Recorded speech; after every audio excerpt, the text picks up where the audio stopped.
Hi guys, and welcome to Let's Play the Stanley Parable Drunk. I've had a fucking amazing day today. I'm being really sarcastic. I'm trying to show that I'm being really sarcastic. So I decided to chill and... when I play games, I play games true. So I decided to chill with the Stanley Parable. So, I'm not home alone, so I'm trying not to be overly loud, but I'll probably fix that in post. So, Barry, up the volume, damn it. Whatever. So we're gonna play the Stanley Parable today, so let's get into it. End is never the end is never the end is loading, but okay.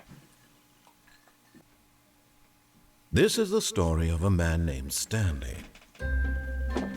Okay. Stanley worked for a company in a big building where he was employee number 427. Employee number 427's job was simple. He sat at his desk in room 427 and he pushed buttons on a keyboard. Orders came to him through a monitor on his desk, telling him what buttons to push, how long to push them, and in what order. This is what employee 427 did every day of every month of every year. And although others might have considered it soul-winning, Stanley relished every moment that the orders came in, as though he had been made exactly for this job. And Stanley was happy. And then one day, something very peculiar happened. Something that would forever change Stanley. Something he would never quite forget. He had been at his desk for nearly an hour when he realized that not one single order had arrived on the monitor for him to follow. No one had showed up to give him instructions, call a meeting, or even say hi. Never in all his years at the company had this happened, this complete isolation. Something was very clearly wrong. Shocked, frozen solid, Stanley found himself unable to move for the longest time. But as he came to his wits and regained his senses, he got up from his desk and stepped out of his office.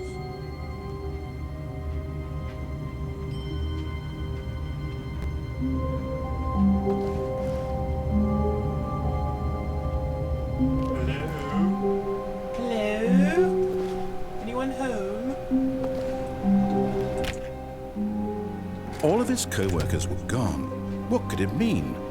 Stanley decided to go to the meeting room. Perhaps he had simply missed a memo. No matter how hard Stanley looked, he couldn't find a trace of his co-workers. Meeting room. I have no idea where that is. No, this way.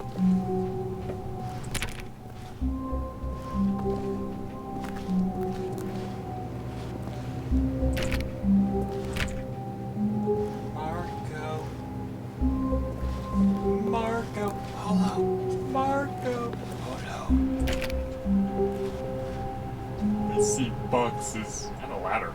Okay. I can walk.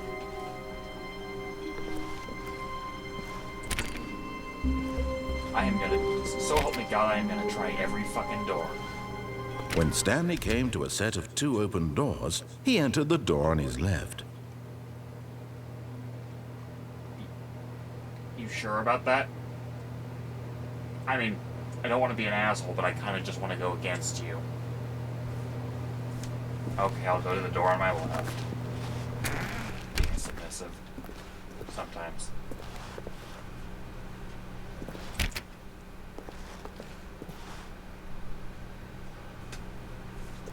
What pretty pictures. Leaf. A mountain that looks really photoshopped. The ocean. I swear to God, I'm gonna try every one of these fucking doors. You can't stop me. The outside? Is that the outside world? I guess this is the... Yet there was not a single person here either. Feeling a wave of disbelief, Stanley decided to go up to his boss's office, hoping he might find an answer there. Just solve a dispute with Let It Ball inside you. Using slides to assure employees that everything is okay. Make sure your slide has a slick blue graphic header. There was some belevel on all the text. This will ensure a calm Everyone is unique. You, most of all. What is hot? Profit, profit, profit. Profits. Ha! Never new product. It's about things and money. We need 402 and 405 want to get rid of the death support portion in the primary review schedule. Oh, I love little tidbits of info. Do not alter without consulting whiteboard manager. Who's the whiteboard manager? The ball?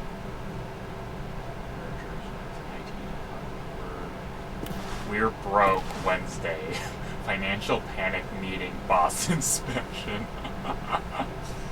Weekly target, marketing Mondays. Something. Termination Tuesdays.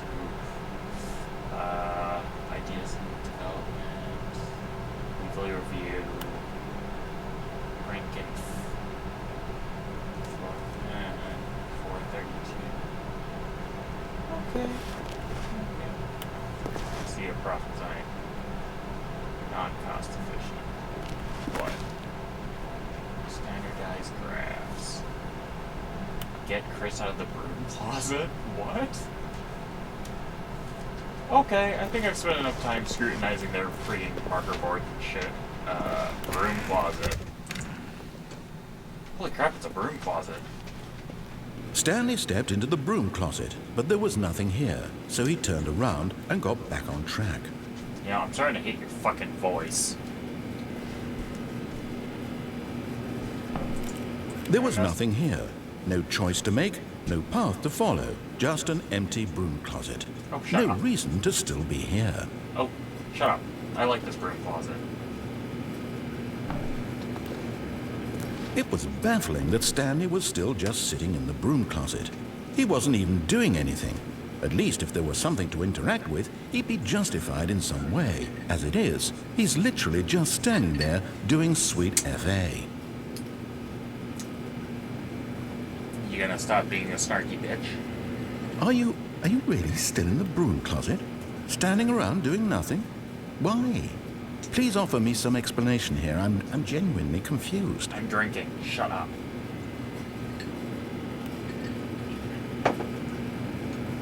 You do realize there's no choice or anything in here, right?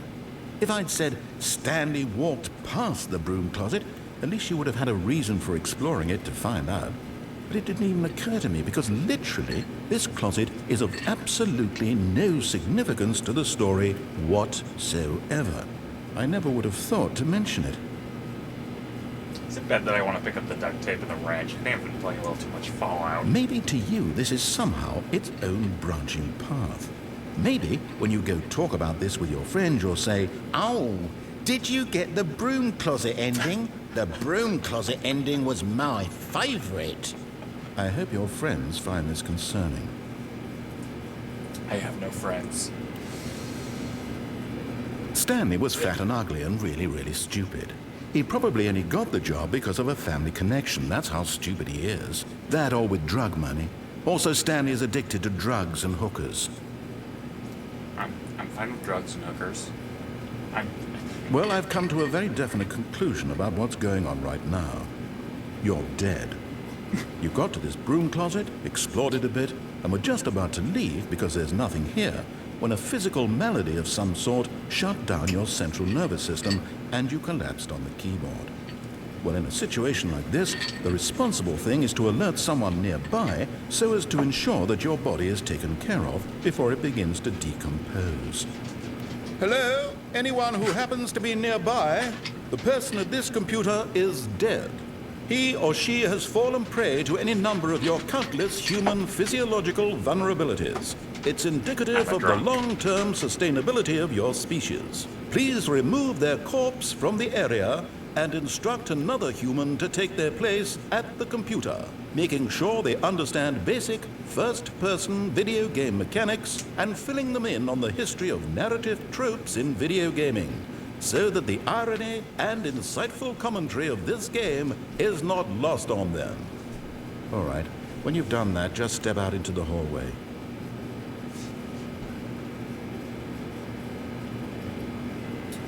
Any more?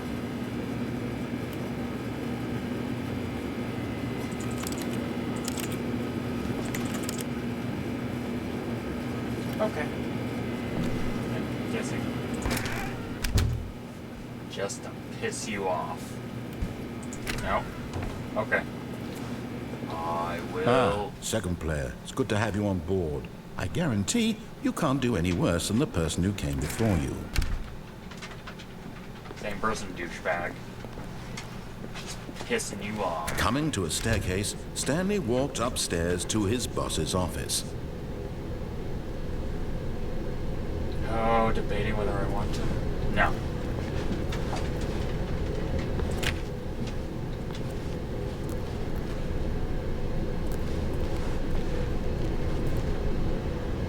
Ooh, these are great dates.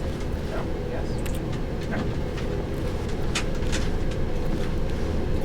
Oh my god, if I can freaking get through the door. But Stanley just couldn't do it. He considered the possibility of facing his boss, admitting he had left his post during work hours. He might be fired for that. And in such a competitive economy, why had he taken that risk? All because he believed everyone had vanished? His boss would think he was crazy. And then something occurred to Stanley. Maybe, he thought to himself, maybe I am crazy. All of my co-workers blinking mysteriously out of existence in a single moment for no reason at all? None of it made any logical sense. And as Stanley pondered this, he began to make other strange observations. For example, why couldn't he see his feet when he looked down? Why did doors close automatically behind him wherever he went? And for that matter, these rooms were starting to look pretty familiar. Were they simply repeating? No, Stanley said to himself, this is all too strange. This can't be real. And at last, he came to the conclusion that had been on the tip of his tongue. He just hadn't found the words for it. I'm dreaming, he yelled. This is all a dream. Oh, what a relief Stanley felt to have finally found an answer, an explanation. His co-workers weren't actually gone. He wasn't going to lose his job. He wasn't crazy after all. And he thought to himself, I suppose I'll wake up soon. I'll have to go back to my boring real-life job pushing buttons. I may as well enjoy this while I'm still lucid. So, he imagined himself flying and began to gently float above the ground. Then he imagined himself soaring through space on a magical starfield, and it too appeared. It was so much fun, and Stanley marveled that he had still not woken up. How was he remaining so lucid? And then perhaps the strangest question of them all entered Stanley's head. One he was amazed he hadn't asked himself sooner. Why is there a voice in my head dictating everything that I'm doing and thinking? Now the voice was describing itself being considered by Stanley, who found it particularly strange. I'm dreaming about a voice describing me, thinking about how it's describing my thoughts, he thought. And while he thought it all very odd and wondered if this voice spoke to all people in their dreams, the truth was that, of course, this was not a dream. How could it be? Was Stanley simply deceiving himself, believing that if he's asleep, he doesn't have to take responsibility for himself? Stanley is as awake right now as he's ever been in his life. Now, hearing the voice speak these words was quite a shock to Stanley. After all, he knew for certain, beyond a doubt, that this was in fact a dream.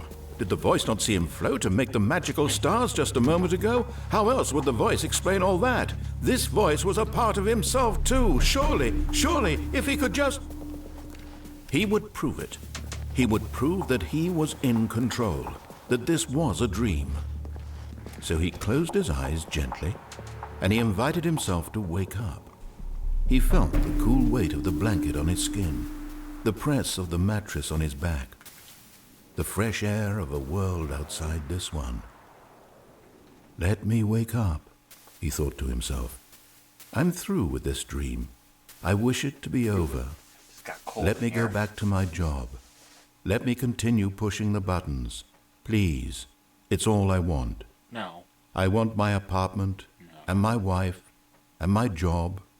All I want is my life exactly the way it's always been. No. My life is normal. I am normal. Everything will be fine. I am okay.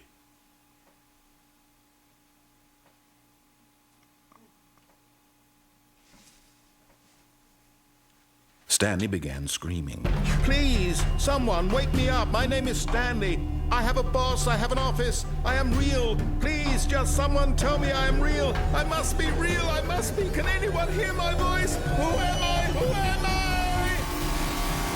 And everything went black.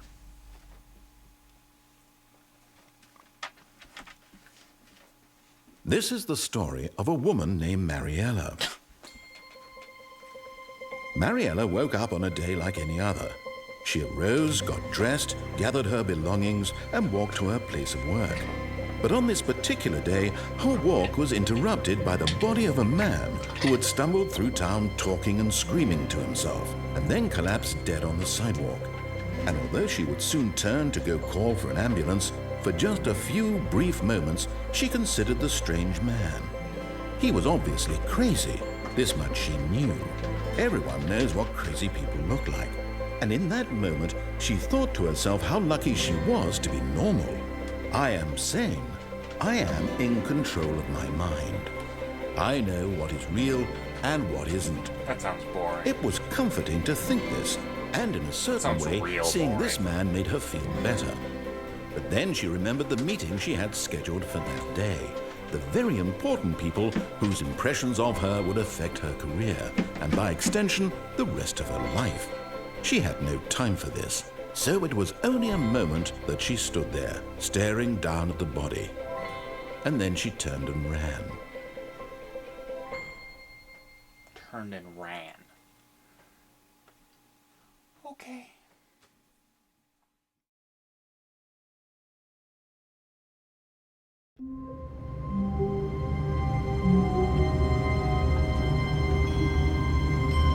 Okay, guys, well, that was, I'm guessing that was the first little bit, or that was the first ending I got.